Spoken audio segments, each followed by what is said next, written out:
Ni lazima tupeane majukumu kuanzia sasa, na waelekeza makamishna wasaidizi wa mikoa kutoa ufafanuzi kama nilivyosema, malalamiko yanayotolewa na wananchi kupitia mitandao ya kijamii katika maeneo yao.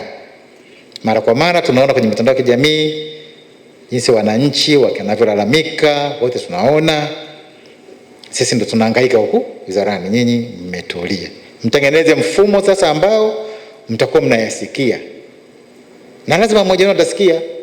Mpiane mwenzenu, mwambie bana yeye huko kwako hakujakaa sawa, kuna hili na hili na hili. Jambo jingine ni elimu kwa wananchi. Kwa elimu kwa wananchi. Kamishna msaidizi wote wana taaluma za kutosha kabisa za mambo haya.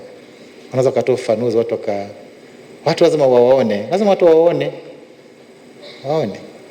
tunachokifanya. Wizara imefanya maboresho mbalimbali ya kisera na kiutendaji, ikiwemo uboreshaji wa mifumo ya kidijitali ya utoaji wa huduma wa sekta ya ardhi. Nakumbuka mnasema tarehe 17 Machi mwaka jana, wakati wa uzinduzi wa sera ya taifa ya ardhi, Mheshimiwa Rais aliwakabidhi vitendea kazi magari ya kuimarisha utoaji wa huduma kwenye mikoa na taasisi mnazosimamia. Wizara ina jukumu la kukusanya mapato kama nilivyozungumza. Tengenezeni mifumo ambayo itafanya hili pato hili liongezeke. Maduhuli yetu yako chini. Kwa hiyo endeleeni na taratibu hizo. Kila kamishna msaidizi wa ardhi hakikisha anasimamia kwa namna itakavyofaa. Lingine, natambua kwamba mna mikakati ya utatuzi wa migogoro ya ardhi katika maeneo yenu. Aidha, katika kipindi chote nilichokuwa katika wizara hii nimebaini kwa migogoro mingi imekwisha shughulikiwa katika vipindi tofauti tofauti, na kama nilivyosema, changamoto ambayo ni bayana ni kwamba wengine wanarudi wakijua kwamba kwa sababu ni timu mpya basi tutapewa majibu mapya, lakini tutaendelea kusisitiza kwamba yaliyoamuliwa huko yaliamuliwa kwa kufuata sheria, kanuni na taratibu. Kliniki hizi zetu za ardhi ni utaratibu mzuri ambao mmeuanzisha kwa kushirikiana na ofisi za mikoa, wilaya na halmashauri ili kuhakikisha wananchi wanapata haki zao.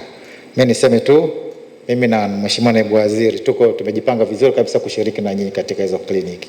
Tutakuwa tunakuja na sisi mkituhitaji. Msipotuhitaji tutapiga hodi ghafla. Lakini nadhani mtatupangia ratiba na sisi tupite huko ili tuone kwamba kazi hiyo inatendeka kikamilifu. Nilihudhuria moja ya Mtwara kule, wananchi walifurahi sana.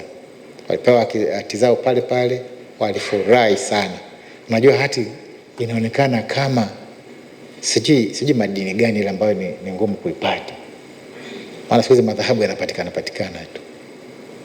Sijui madini gani tuseme ambayo, yani ile ambayo ukiipata paka unaruka kabisa, unasema ndio hati imekuwa hivyo sasa.